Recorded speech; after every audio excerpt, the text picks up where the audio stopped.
noite, gente. Como prometido, estamos aqui para receber vocês e fazer alguns esclarecimentos sobre o tema escolhido. Como vocês, algumas pessoas já me conhecem, eu sou Ana Estevam, psicóloga e neuropsicóloga. Atuo aqui no espaço Neuropsi.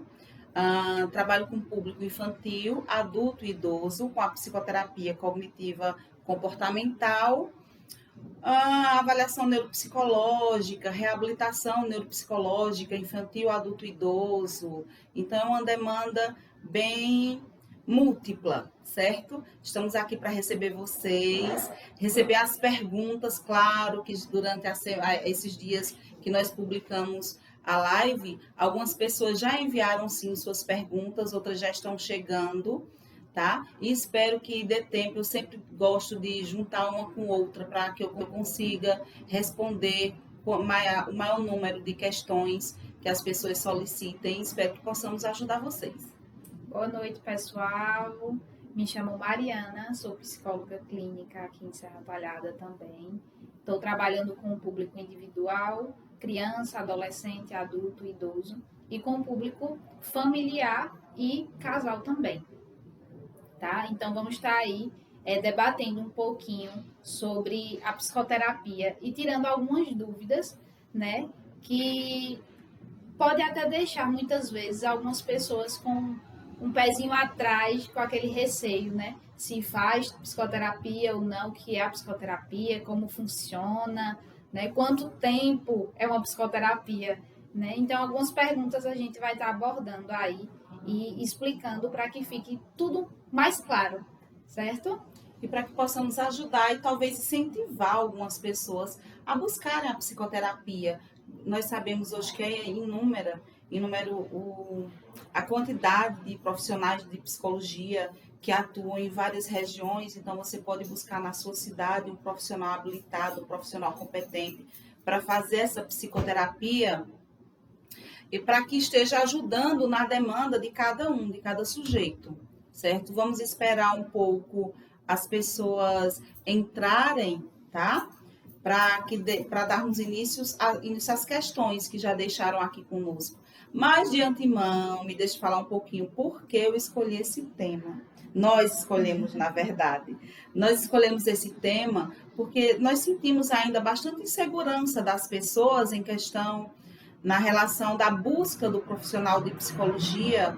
Por que eu tenho que fazer psicoterapia? Como? Em que tempo da minha vida? O que precisa surgir na minha vida para que eu busque um profissional de psicologia? Quem eu devo procurar? Né? Inclusive chegou a pergunta de quem procurar primeiro, quem procurar depois. Tem coisas bem interessantes que eu realmente compreendi que o tema foi de suma importância agora, não somente nesse período que nós estamos vivenciando, mas talvez isso muito antes as pessoas já tivessem essas dúvidas e essas questões, esses anseios, na verdade, de procurar psicoterapia. Isso fez com que nós trabalhássemos tudo isso nessas questões, não é? Agora, para quem já faz psicoterapia, algumas perguntas que eu percebi são de pessoas que já fazem psicoterapia e têm algumas dúvidas, não é? Algumas respostas para acrescentar aquelas dúvidas que surgem. Maravilha para quem já faz, já conhece como é psicoterapia, como é bom fazer esse processo, né, em suas vidas, em qualquer fase de suas vidas. É muito importante enriquecer cada vez mais o conhecimento. Não é isso, Mel? Verdade. Gente, Mel, ela é Mariana, eu chamo ela de Mel, tá? Então, vamos lá. Eu não consigo fazer a leitura, como na maioria das lives as pessoas fazem, as pessoas que vão entrando, eles vão lendo com bastante carinho, não é o nome das pessoas que vão entrando, mas como são vários equipamentos que ficam abertos ao mesmo tempo, a gente se posiciona mais distante e não tem como eu fazer a leitura. Tanto é que as perguntas que vão sendo enviadas, a equipe vai trazendo as perguntas lá da outra sala e colocando aqui. Então, nós vamos pegando a pergunta, não vamos lendo direto do monitor. Então, você que está chegando agora, que está entrando, seja bem-vindo, tá? Espero que nós possamos corresponder às expectativas de vocês nesse momento, certo? Eu acho que será que a gente já pode começar, Mel? O que é que tu acha? Antes da gente começar também, né, de fato, A gente pede que confirme o pessoal que já está aí acompanhando, se está tudo ok no áudio, na imagem, estão conseguindo visualizar bem, ouvir bem, tá? Porque se tiver algum probleminha, o pessoal que está aqui na outra sala, eles vão ver e aí vão vir organizar, tá? Isso mesmo. Tá tudo certo, gente. Aí com vocês. Tá aqui distante, eu tô vendo tudo ok. Maravilha, que ótimo. Então, eu vou começar com essa pergunta, certo? Essa pergunta nos enviaram na semana. E é uma pergunta bem interessante, porque esclarece, sinceramente, eu não esperava que surgisse esse tipo de pergunta. Isso tem cara de estudante de psicologia, para tirar essa dúvida aqui, certo? Realmente, me pegou assim de surpresa quando a pergunta chegou de que bom, que pessoa bem interessada aqui nessa questão. Vejam só, qual a diferença entre psicoterapia, terapia e psicanálise? Existem algumas diferenças. Vamos lá. Vamos falar primeiro de terapia. Quem é um terapeuta?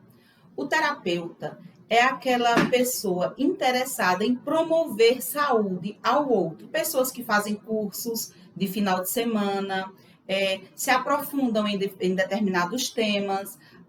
Eu não queria citar diretamente áreas, certo? Mas são os terapeutas, em sua grande maioria, são pessoas que não precisam cursar uma faculdade. Eles fazem cursos para isso, tá? Ninguém aqui vai questionar a relação, o que é mais válido. Não, eu não vou fazer esse levantamento aqui, tá bom? Eu vou deixar claro o que é terapia, psicoterapia e psicanálise, somente isso. Não vou enfatizar em momento algum se algum desses não tem validade, tanto porque eu não tenho conhecimento de todas as áreas de terapeutas, não é? Então, eu não posso dizer, eu não posso afirmar, a gente só afirma aquilo que se tem conhecimento, na verdade. Mas a terapia, ela pode ser feita por pessoas que fazem cursos e que querem promover a saúde. Existem várias áreas da terapia.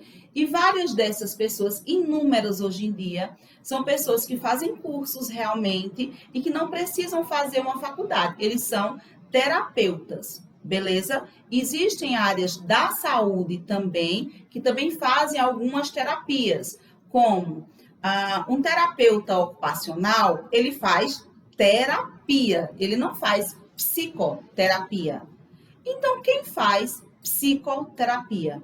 A psicoterapia, ela é trabalhada pelo profissional psicólogo, aquele profissional que fez a graduação em psicologia, que é cadastrado no Conselho de Classe, o Conselho Federal de Psicologia, onde nós somos cadastrados nas nossas regiões. Então, nós temos o Conselho Federal e somos cadastrados com a nossa numeração no Conselho Regional, que é o que dá as normas e o código de ética que nós temos que seguir, tá? Então, a psicoterapia, ela é trabalhada pelo profissional de psicologia.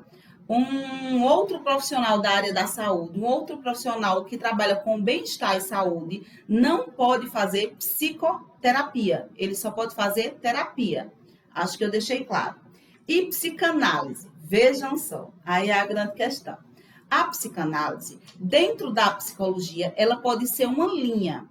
Então, eu posso ser psicólogo da linha psicanalítica, da base psicanalítica, que é da base da psicanálise. Maravilha. Eu e Mariana, nós somos psicólogos da área da terapia cognitiva comportamental, da TCC, certo? Que depois a gente pode até falar um pouquinho sobre a terapia cognitiva comportamental, como ela é importante para várias demandas nos dias atuais, certo? Então, a psicanálise, ela pode ser uma área da psicologia que o psicólogo escolheu para atuar com seu cliente, seu paciente, ali no momento. Existem psicanalistas. Esses não fazem parte do grupo dos psicólogos. Acho que eu me estendi demais. Deixa eu explicar novamente.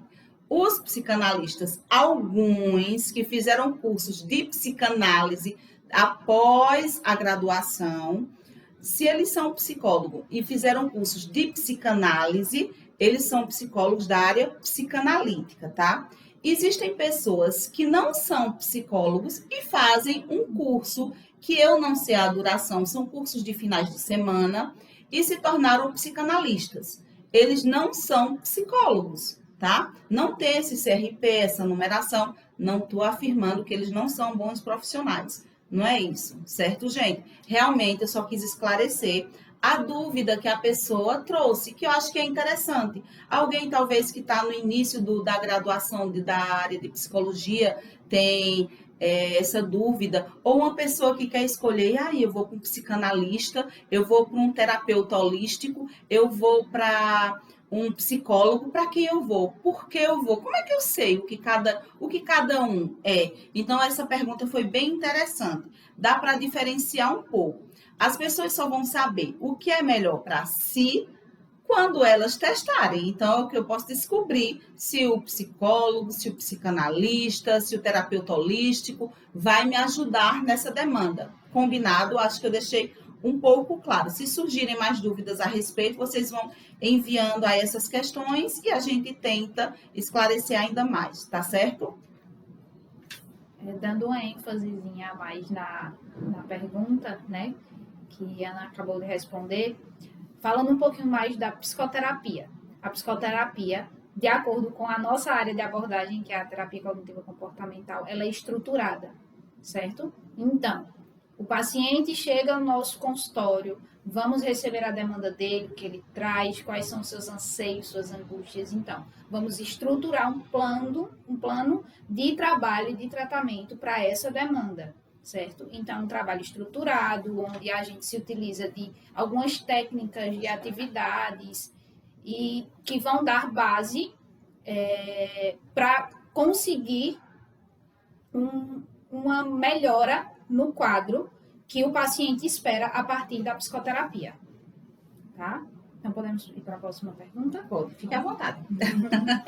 Então, a pergunta que chegou durante essa semana, né, foi a seguinte: verdade que a psicoterapia é o tratamento mais indicado para a síndrome do pânico? Então, mais indicado, eu não considero bem a palavra, mas acredito que essencial, sim, para o pânico, tá? Claro que precisamos avaliar que nível está esse pânico. E aí, a partir da psicoterapia, a gente faz essa avaliação, dependendo do nível do pânico, a gente pode utilizar também de uma ajuda do psiquiatra, com algum medicamento que seja necessário. Mas o pânico também não está tão agravado assim. Então, trabalhando na psicoterapia, a gente pode desenvolver uma melhora também, tá? Ele é essencial, certo? É válido lembrar, minha gente, que qualquer demanda que o paciente possa se trabalhar, não é? Sem o uso da medicação. Existem alguns casos que realmente a psicoterapia dá conta. Quando existe a necessidade da entrada de um efeito medicamentoso na vida desse paciente, os psicólogos encaminham esses pacientes para um profissional de medicina responsável para que eles possam, não é, trazer, então, a demanda medicamentosa na vida desses pacientes. O que funciona, eu sempre digo assim para o meu paciente, é 50%, então, cada coisa. 50% a psicoterapia, 50% do resultado é a medicação. Algumas situações, como disse Mariana, não precisa de medicação, maravilha. Então, faz a psicoterapia, trabalha aquilo ali que tem na vida, que tem na cabecinha, aquela maneira de pensar, de lidar com as situações, e aí enfrenta tudo muito bem e acaba ficando mais suave para a sua vida e a vida que segue. Quer fazer a próxima? Eu faço. Pode fazer. A partir de quantos anos a criança pode fazer psicoterapia? A criança pode fazer psicoterapia a partir da idade que surgir necessidade. Primeiro, existem as necessidades, que são as necessidades de rotina, necessidades de vida, necessidades emocionais, existem necessidades diversas. Então, vamos pegar uma criança que está apresentando crise de ansiedade, mas ela só tem 4 aninhos. Não tem problema, nós vamos trabalhar essa criança com 4 aninhos, através de materiais lúdicos, de desenhos, de jogos, de cartinhas. Então, tem toda uma demanda. Ainda existe também, na questão da psicoterapia infantil, a psicoeducação e a participação dos pais nesse processo, tá? Que é bem interessante. Claro que a participação dos pais não quer dizer que eu vá dizer para os pais como eles devem proceder com os filhos, como ser pais, mas na demanda específica, como eu disse, a ansiedade infantil. Como o pai vai poder corresponder a essa ansiedade infantil? Então, é bem interessante que quando os pais ficam atentos às demandas infantis, que tragam essas crianças quando eles percebem que sozinhos eles não dão mais conta do recado. E aí pode trazer a criança para a psicoterapia. E antes disso, eu já vi crianças que têm 2 anos e estão na psicoterapia. Como eu disse, são situações específicas e diferenciadas. Então, a criança autista, ela vem para a psicoterapia cognitiva comportamental, porque nós trabalhamos comportamentos. Além disso, eu também trabalho com a análise do comportamento aplicada, aquela tão falada aba.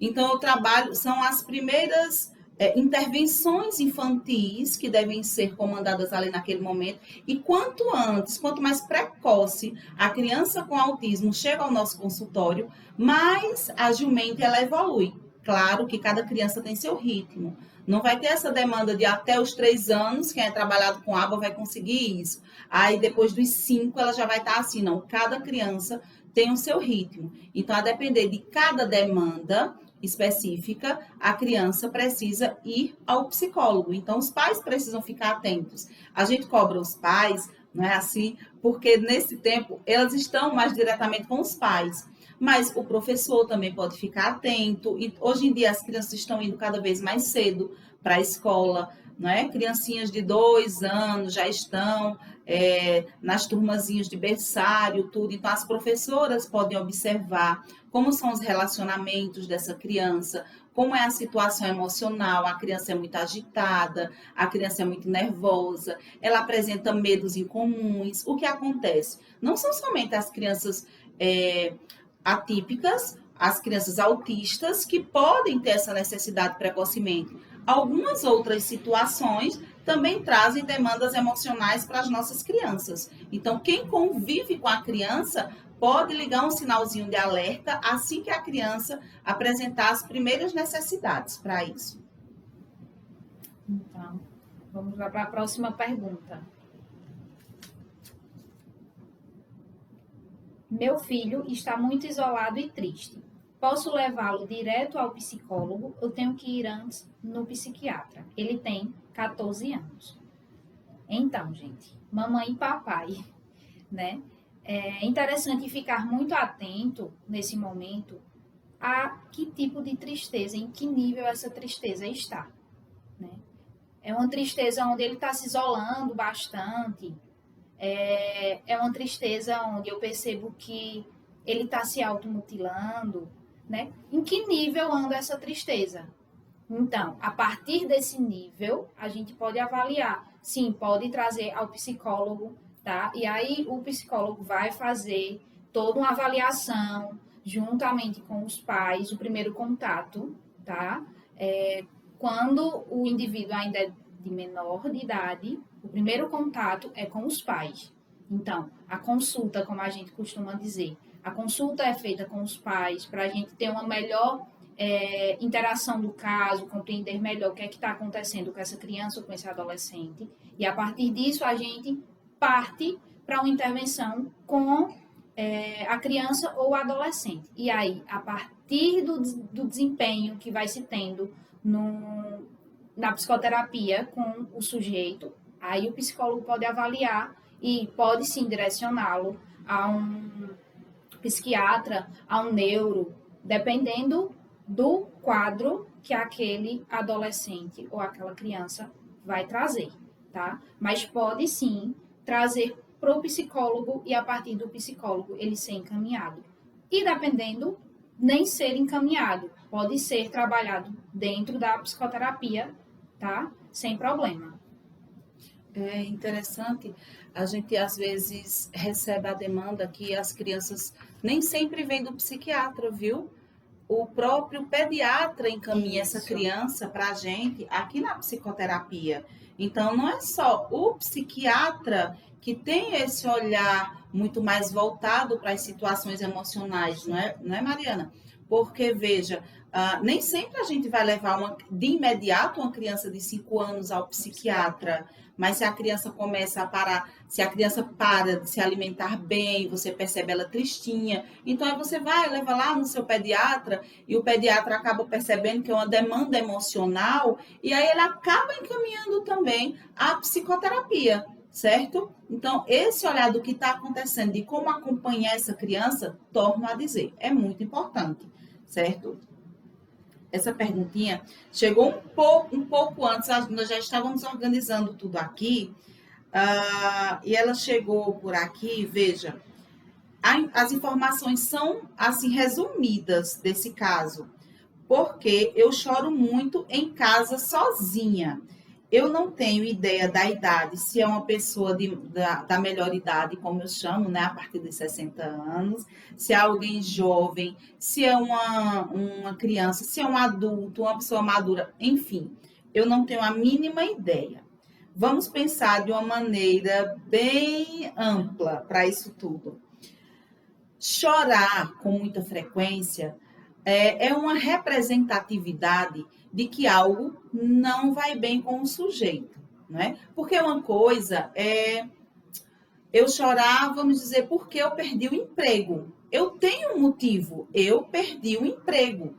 Ou eu chorar porque tem alguém que eu gosto muito que está internado e eu estou muito preocupado com essa pessoa. Então, existe uma razão para que eu chore. Eu estou chorando porque alguém que eu estimo muito está internado, certo? Outra coisa é simplesmente todas as vezes que a dinâmica da rotina familiar ou de amigos que estão na minha casa se modifica, estamos em casa sozinho, estamos em casa em grupo, e de repente eu me vejo sozinha, sempre que essa dinâmica muda, o ficar só me provoca essa solidão, me traz uma questão de tristeza, um sentimento depressivo, um sentimento negativo, é sinal de que realmente essa pessoa aqui precisa de ajuda, tá? O que seria indicado nesse caso? Que essa pessoa buscasse um profissional de psicologia para avaliar esse caso, para conversar um pouco a respeito de sua própria situação pessoalmente, tá? Porque assim, sem essa coleta ampla das informações do que acontece, nós não podemos dar uma resposta concreta. Por que eu choro? Não tem como mencionar por quê. Logo porque, na verdade, quando o sujeito está na psicoterapia, ele vai achar todos os porquês. Então, ele vai para a psicoterapia, o psicólogo vai ajudá-lo a entender por que as coisas estão acontecendo na sua vida. E nós não vamos dar a resposta, você está triste porque você não acredita nisso. Você está triste porque não. A própria pessoa vai começar a entender o porquê da existência, dessa necessidade de chorar quando está sozinha. O que traz essa relação no seu dia a dia, no processo atual dela, porque a psicoterapia cognitiva comportamental é muito voltada para o aqui e agora, tá? Por mais que nós saibamos que existem relações, sei lá, com coisas que ocorreram na minha infância, na minha adolescência, bullying escolar, e hoje eu sou um adulto, e essas coisas ainda me machucam, mesmo assim nós vamos trabalhar o aqui e agora, a maneira que o paciente interpreta e identifica essa situação hoje. E isso vai ajudá-lo a compreender como ele mesmo pode modificar. Nós não modificamos nada na vida de ninguém. O próprio paciente modifica isso na sua vida, certo? Então, por favor, quem enviou essa perguntinha, porque a gente não coloca nome, as pessoas que coletam as perguntas não colocam o nome aqui, tá? procure um profissional da área de psicologia, converse um pouco e tenha um pouco de entendimento se no seu caso você precisa ser encaminhado a um psiquiatra também, tá? Para que ajude a minimizar esse sintoma, para que ele não se agrave na sua vida. Então, próxima pergunta. Soube que vocês fazem terapia de família. Se um membro se recusa a ir à psicoterapia, dá certo? Gente, essa é uma dúvida muito frequente nas psicoterapias de família. Dá certo sim, tá? Até um certo ponto também. Vejamos. A psicoterapia de família, ela é voltada para uma reestruturação, uma reorganização familiar, na maioria das vezes. Então, é interessante que toda a família esteja presente? Sim. Ok. Vou falar por mim. O que eu costumo fazer quanto terapeuta familiar? Quando eu recebo a família no meu consultório e a mãe ou o pai relata, tem um filho que não quer vir, ou uma filha, ou o meu esposo não quer vir, aí vem a mãe com os filhos. Então, eu vejo a necessidade de compreender pelo menos o motivo do porquê aquele membro não quer se fazer presente naquele momento. Então, eu costumo ligar para esse indivíduo, tá? Pego um número, ligo, converso, explico como é feita a psicoterapia familiar, como ela é estruturada, o que vai ocorrer durante esses encontros, e aí o indivíduo vai dizer, não quero, não estou afim agora, não vou me sentir bem. Ok, darei continuidade com o acompanhamento com o restante da família. Se o indivíduo vier, ótimo, maravilha, tá? E aí, se ele não vier, como dar continuidade? Daremos continuidade trabalhando com os focos que a gente pode reestruturar, tá? Com aqueles membros presentes. E aí, eles vão trabalhar de acordo com o que a gente vai desenvolvendo ali naquelas sessões. Vai chegar um momento que pode direcionar algum foco para esse indivíduo que não está querendo vir para a terapia? Pode chegar. E aí é a grande questão, né? Não temos como trabalhar tão firmemente com alguém que não, naquele momento, não quer se fazer presente, né? Ou por resistência, ou por não gostar. Por medo. Por medo, né? Enfim. E aí vai chegar esse momento a existir. E aí a gente vai ter trabalhado outras questões, né? E quem sabe até durante trabalhando essas outras questões, esse membro que não aderiu à psicoterapia, perceba as modificações no seu meio familiar, na organização dos outros familiares e se sinta à vontade para vir. Mas dá certo sim, tá? Não tem problema. Porque um não quer vir, não posso fazer psicoterapia familiar. Pode sim, tá? Não tem problema algum. Gente, deixa eu explicar uma coisa. Não sou da terapia familiar, certo? Só Mariana faz terapia familiar, eu não faço. Mas estão chegando muitas perguntas. E na minha última live, foram muitas perguntas e eu não dei conta de tudo. Então, eu pedi para os meninos virem colocando em ordem. Eu estou seguindo a ordem aqui. Porque vocês acabam enviando tanto pelo Instagram quanto pelo Facebook, como também pelo WhatsApp do consultório. Aí, enfim, tá aqui em ordem das que vão chegando. E nós vamos responder durante o tempo estimado para a live aquelas que nós conseguimos fazer a leitura dela e emitir uma resposta. As outras, nós vamos ver como nós vamos fazer depois, certo? Fica combinado assim, tá? Mas enviem as perguntas, não deixe de enviar não, por favor. Meu filho não usa mais fralda, mas só faz cocô na fralda aos 5 anos. Me disseram que eu tenho que levar ao psicólogo. Certo, estou entendendo. Vejam, essas demandas funcionam da seguinte forma. Se for da maneira de tantas outras situações, né, que se apresentam em consultório. A criança já tem toda a liberdade, não usa mais fralda durante o dia, não usa fraldinha para dormir, mas algumas crianças, na hora de fazer o cocôzinho, o que elas fazem? Seguram ao máximo e só querem fazer o cocô se a mamãe for lá e botar a fralda. É tão de um jeito que algumas crianças são tão crescidas que as mães têm dificuldade, tem que começar a comprar fraldas bem maiores, que as fraldas infantis não dão mais nessas crianças, certo? Então, o que a mãe perguntou é: preciso levar ao psicólogo? Veja só, pais.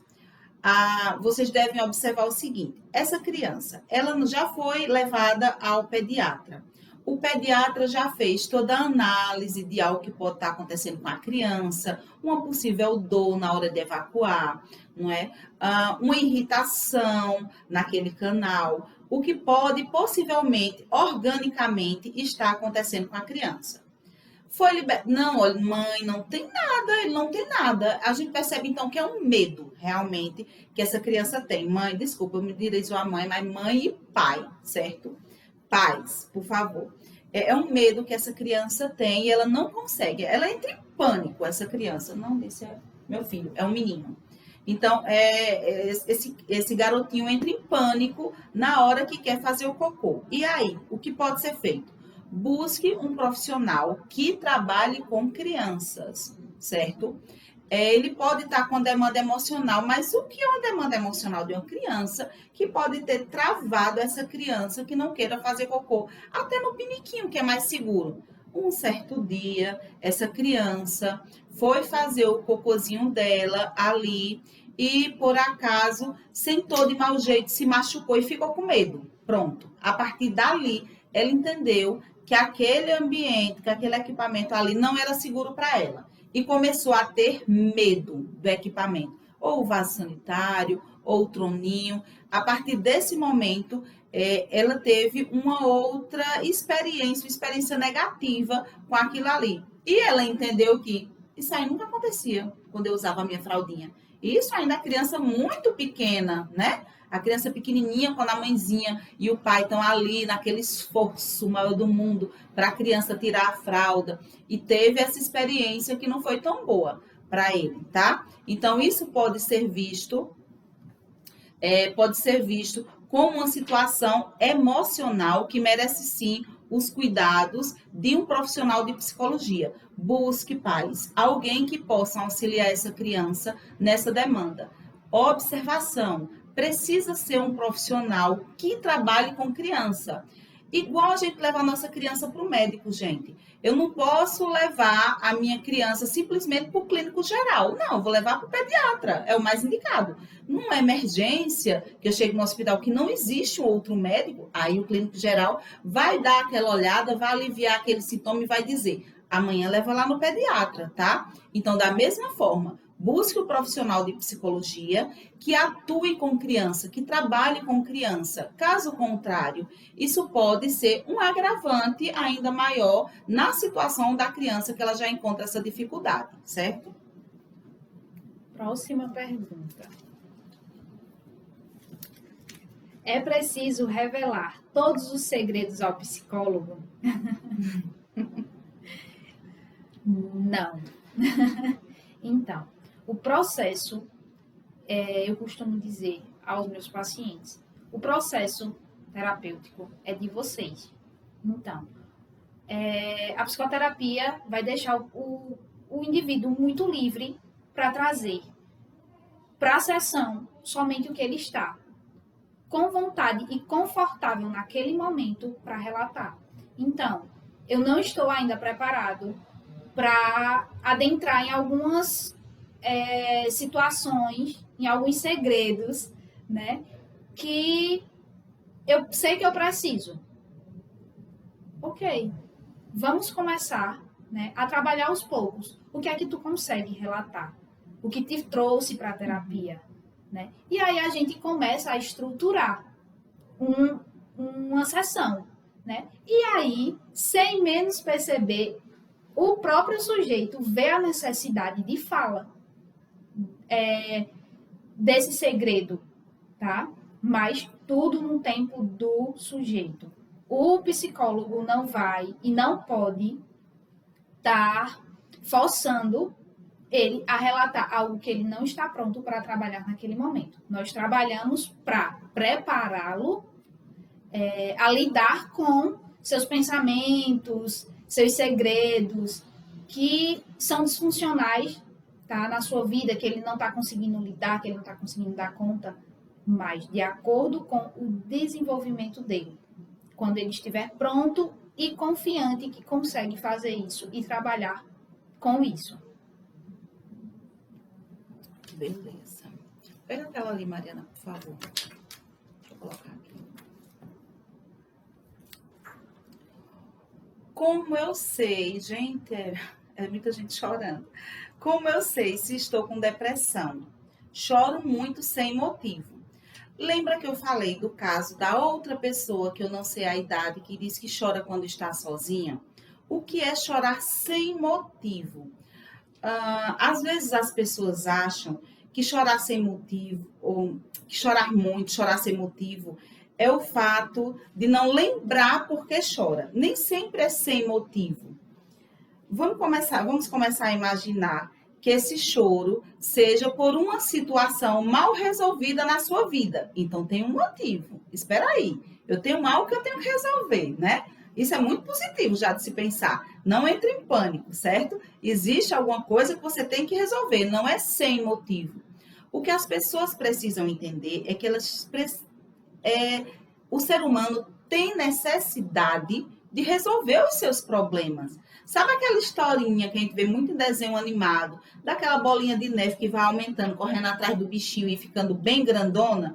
São os nossos problemas. A gente tem um probleminha bem pequeno, aí diz para ela assim, isso é tão boba, eu prefiro deixar para lá. É melhor me afastar, fingir que não existiu e deixo seguir minha vida. Aí acontece outro pequeno problema. Aí ele diz também, eita, naquele primeiro eu me dei bem, né? Saí de fininho, deixei para lá, fingi que não existia. Tô bem, tô viva até agora. Aí deixa o segundo. E assim vai deixando todos os probleminhas irem passando na sua vida. Só que assim como na bola de neve, o ser humano vai acumulando essas reações emocionais dentro de si. E às vezes modifica o nosso comportamento, as nossas próprias reações emocionais, o nosso jeito de ser. E a gente desconhece a si mesmo. Choro sem motivo. Espera aí. Eu era uma pessoa que saía de um problema sem nem questionar e agora eu estou chorando sem motivo algum. Será que eu estou sem conseguir enxergar o motivo? Será que eu não tenho que trabalhar esses motivos para encontrar o que me faz chorar? Agora, se você me disser, não, não tenho problema algum na vida, que eu acho muito difícil, todo mundo tem problema, eu tenho, você tem, todo mundo tem algum tipo de problema na vida. Mas digamos que você seja alguém que realmente não tem nenhum problema na vida e chora sem motivo.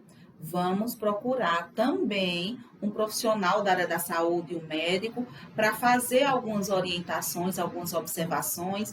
Pessoas que têm problemas na tireoide, alteração no hormônio da tireoide, apresentam esse sintoma, chorar sem motivação, né, que a gente chama de um sintoma semelhante ao sintoma depressivo, que às vezes não classifica a depressão, mas que traz essa semelhança. E são pacientes que têm alteração na tireoide. Então, é válido olhar também, fazer um check-up, certo? De saúde, para entender alterações orgânicas na saúde, na própria saúde, e posteriormente trabalhar uma psicoterapia. Mas não pense você que nós somos sujeitos que aguentamos muitas pressões do mundo. Não.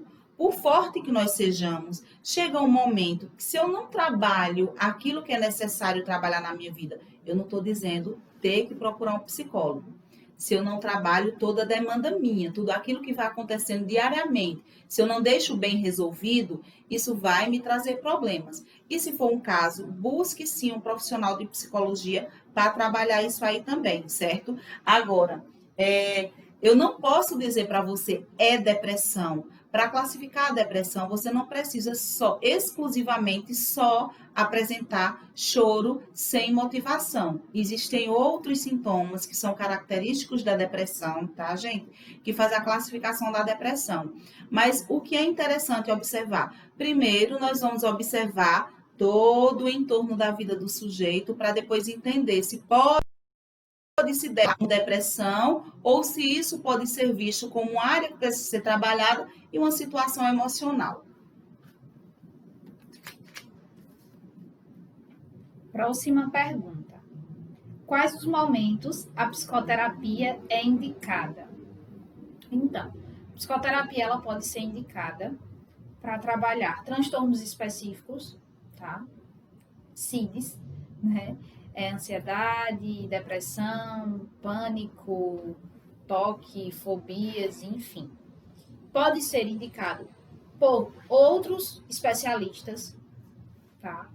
Que vê a necessidade do sujeito a estar ali em contato um pouquinho consigo mesmo para desenvolver algumas coisas do seu emocional.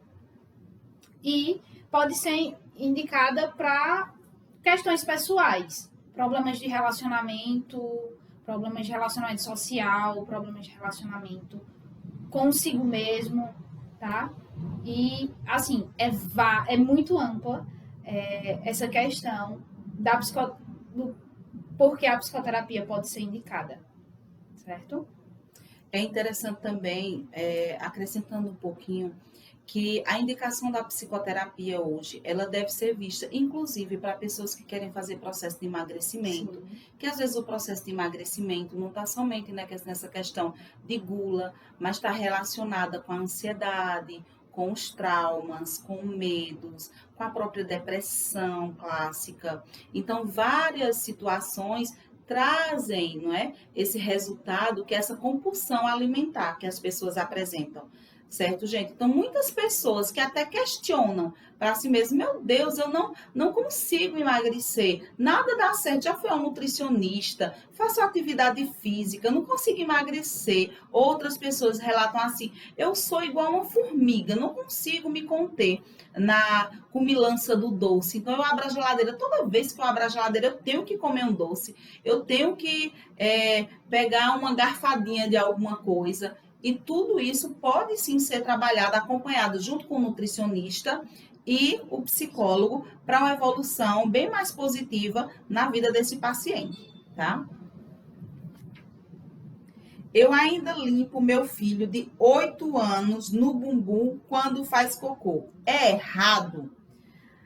Acho que o que eu tenho que responder é se é errado, mas eu vou um pouquinho além, certo? Se é errado, mamãe, eu vou te perguntar. Tá te incomodando? Papai, você se incomoda em ter que levantar da sua TV e limpar o filho, o seu garoto de 8 anos? Como é isso? Ou você não sente incômodo nenhum? Se os pais me disserem, não me incomodo. Não posso dizer que está errado. Por que está errado, não é? Mas eu tenho que levar esses pais a amadurecerem tais ideias. Vejam só. Todo ser humano tem um processo evolutivo, não é isso? A criança, em determinada fase da sua vida, ela vai aprender a sentar. E a gente espera que naquela fase ela sente, não tem a idade certa. Eu não vou nem dizer idades, porque caso contrário as pessoas classificam e pensam que se não sentar até tanto mês, aí isso é uma problemática. Não, é uma variável, gente, é mais ou menos ali.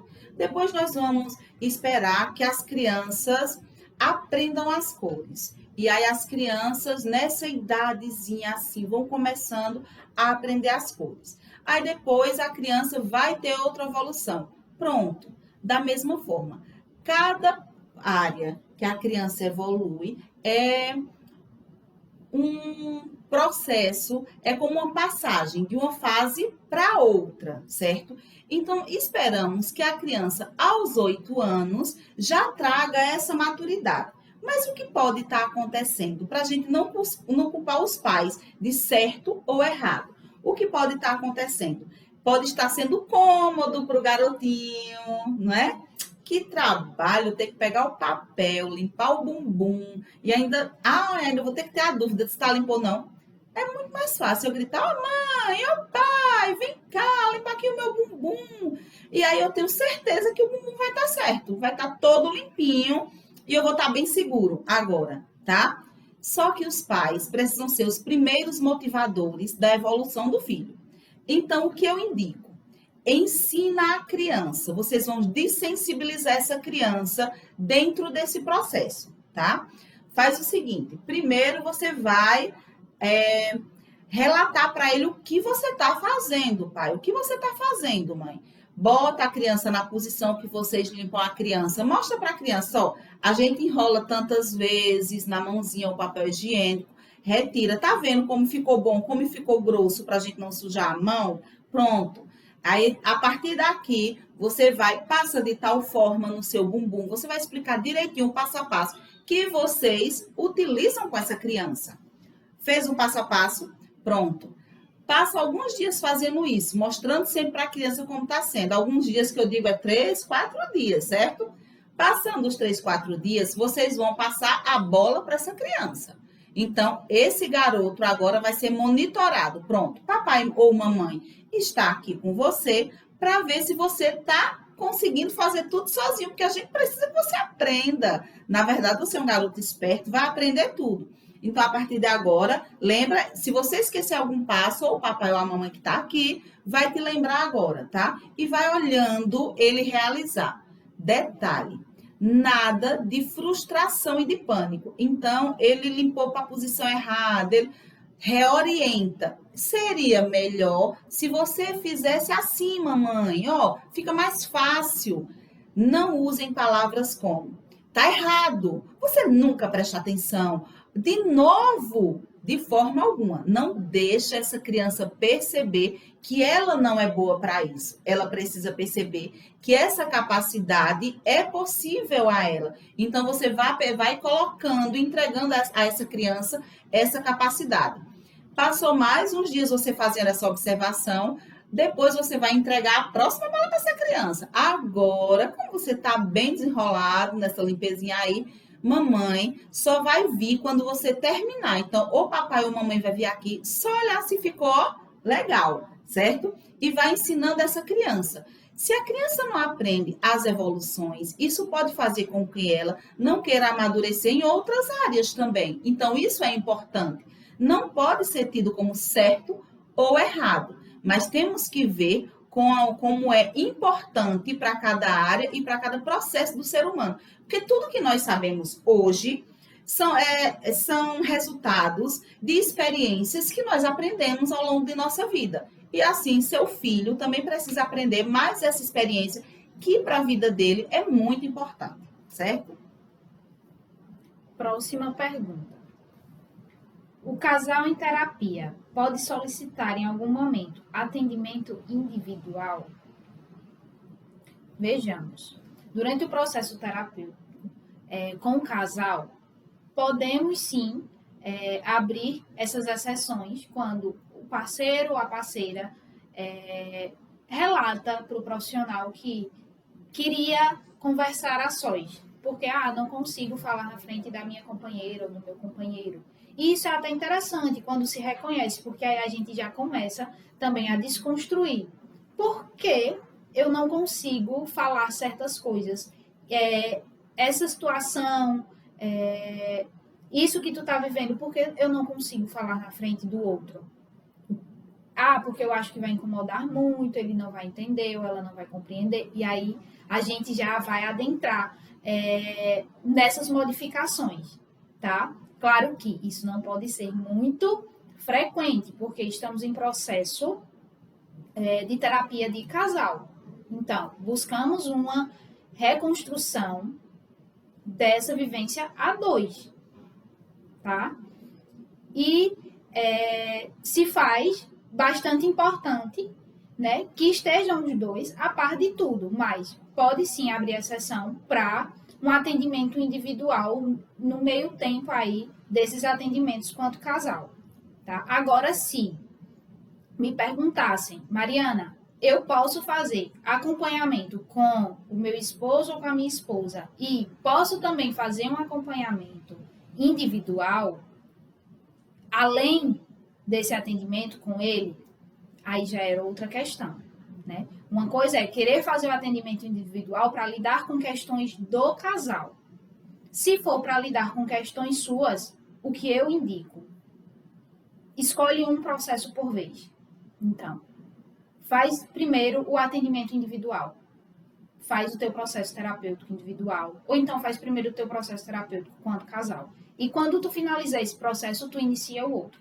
Claro que não pode ser com o mesmo profissional que você fez o outro processo. Precisa ser um outro profissional, tá?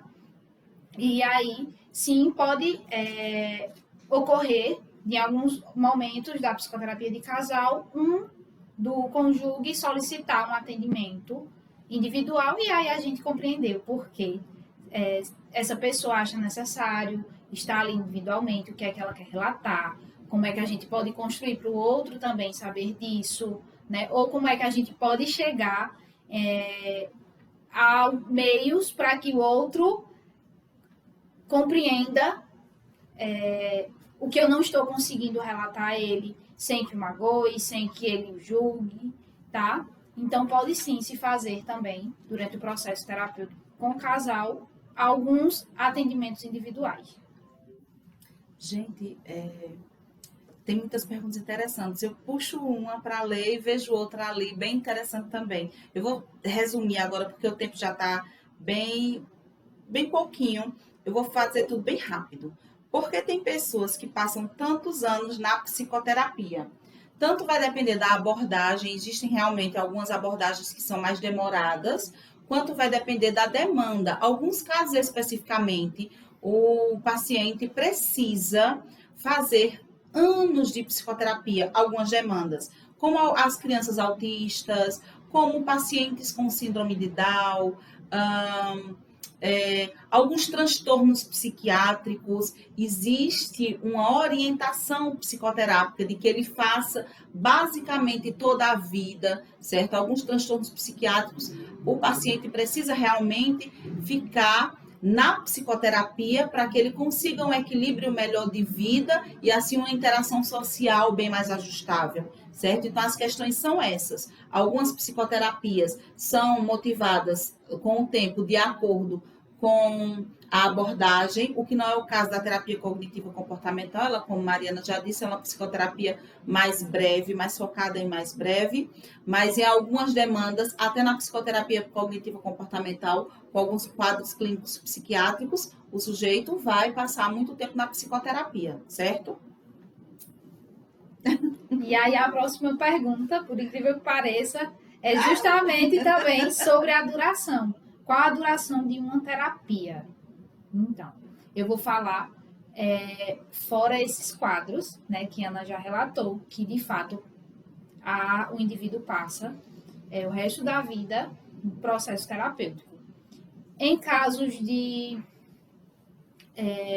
comportamento, né, de alguns pensamentos disfuncionais, que aí estão resultando também em comportamentos disfuncionais, de acordo com a nossa abordagem, prezamos o quanto mais breve, tá? Focamos no aqui e agora, trabalhamos o sujeito, os seus pensamentos, os seus sentimentos, os seus comportamentos, e ele reestruturando aquilo, tá ok, tá? Ele está preparado a lidar com as adversidades da vida dele, tá? Algo que a gente sempre acaba comentando, a gente trabalha o indivíduo para ele conseguir lidar sozinho com as adversidades.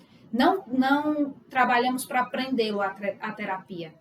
Eu acho isso até muito importante, isso, né? Muito importante para a independência dele também. Tá? Para que não torne o sujeito dependente do psicólogo. Isso, justamente. Tá? Então, assim, também não dizemos uma duração X. Não. Isso depende muito da demanda. Tá? Depende muito do desempenho do processo terapêutico. E do desenvolvimento do próprio paciente, não é, Mariana? Né? Então, assim, não tem um tempo X, mas a gente tenta trabalhar o mais breve possível para que aquele sujeito consiga lidar quanto mais rápido, sozinho com as suas próprias adversidades. Gente, eu peguei duas questões aqui, que uma finaliza com a pergunta da próxima, então vai aproveitar tudo. Estava fazendo psicoterapia durante a pandemia, não quis fazer online. A psicoterapia online serve? A próxima pergunta era: a psicoterapia online é eficaz? Veja só, a psicoterapia é eficaz sim online, tá? Qual a diferença? A diferença é que esse contato traz uma proximidade a mais, traz um processo de confiança totalmente diferente, o contato direto, né? Presencial. Então, existe essa diferença. Mas, nesse período, quem já fazia ou quem quer iniciar a psicoterapia, busque sim o seu psicólogo ou busque sim o profissional que você deseja procurar e inicie a psicoterapia sem problema algum.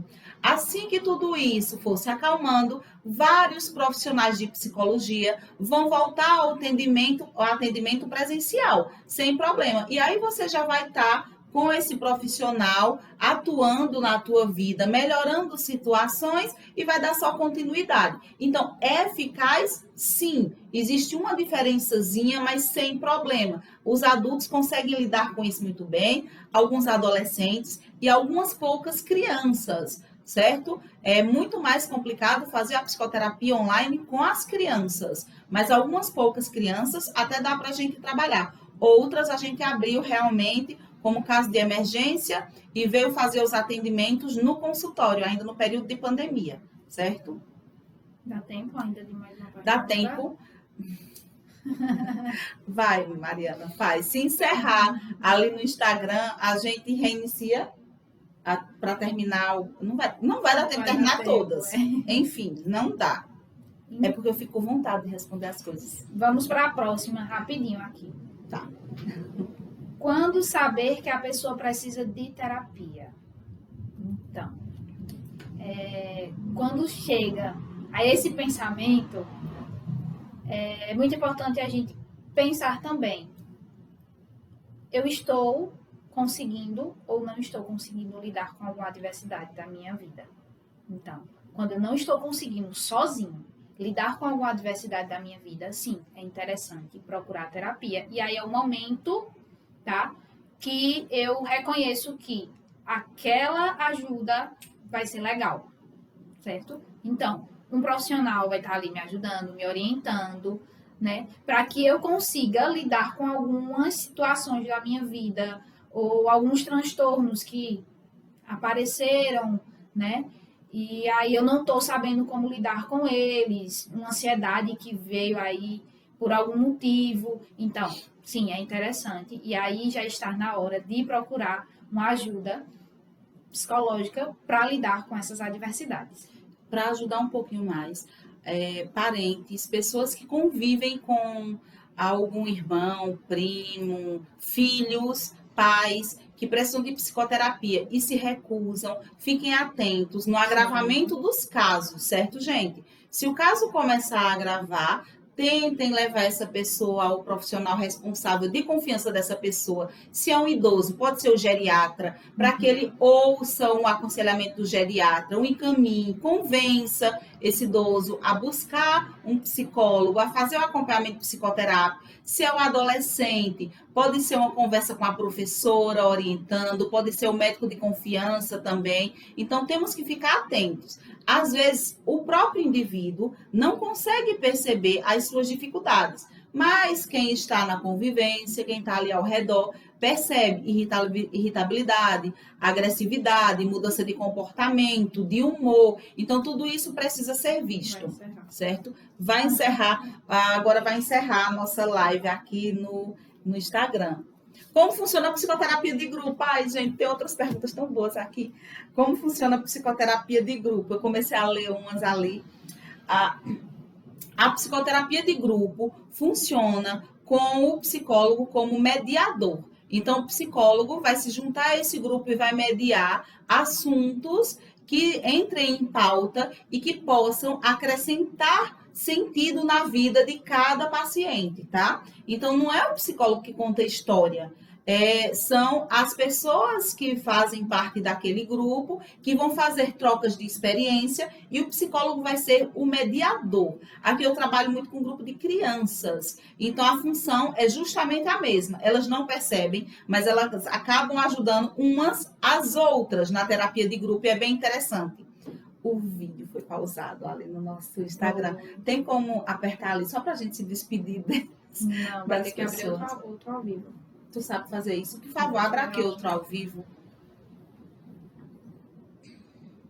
Só um minutinho, gente, por favor, porque no Instagram o tempo limite se esgotou, então nós vamos ligar somente. Ah, acho que não vai conseguir. Não. Ó, bota aí, compartilha isso no de cima.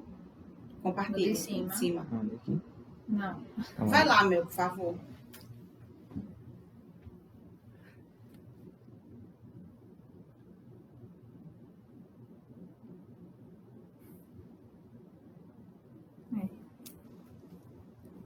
Acho que vai dar.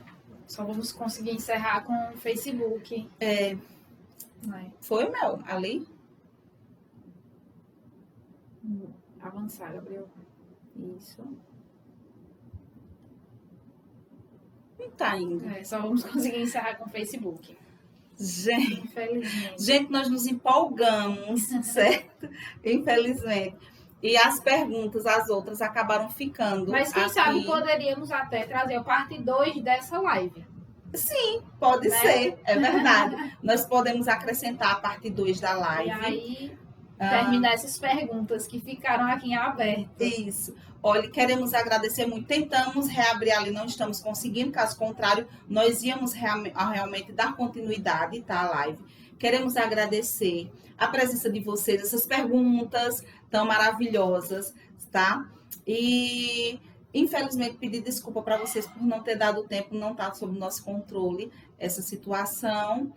Dizer para vocês que o Espaço Neuropsi está sempre aberto para acolhê-los. Nós temos outros profissionais, temos profissional de terapia ocupacional, fonoaudiologia, psicopedagogia, nutrição, certo? E todos estão aqui prontos para te receber com essa equipe multidisciplinar de uma maneira bem ética e bem direcionada para cada caso. Fiquem à vontade. Espero que vocês tenham gostado um pouco desse debate que fizemos aqui a respeito da psicoterapia. Quer se despedir, Mel? Então, gente, foi muito bom a interação, né, do pessoal que acompanhou aí nossa live, que de fato, assim, eu acho que seria bem interessante uma parte 2, iremos estudar aí como é que poderíamos fazer isso.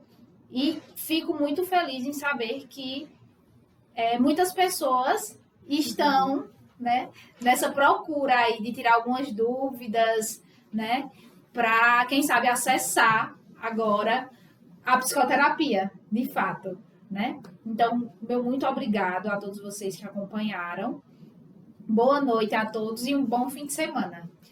Deixando aqui só assim, vocês ainda mais interessados, brevemente, o Espaço Neuropsi vai estar lançando as novidades. Fiquem atentos nas redes sociais, principalmente os profissionais da área de psicologia, certo? É do interesse de vocês. Então, nós estamos preparando surpresas aí para colocar mais adiante o nosso projeto. Um grande abraço e uma boa noite. E aí, também, temos o nosso canal no YouTube, tá? Isso. Que tem todos os vídeos, todas as lives salvas lá. Então, o NPC Play. Dá uma conferida lá no nosso canal. Tem live com todos os profissionais. Live, vídeos com temas direcionados, tá? Então, dá uma olhadinha lá se algum é do teu interesse. Se inscreve no nosso canal.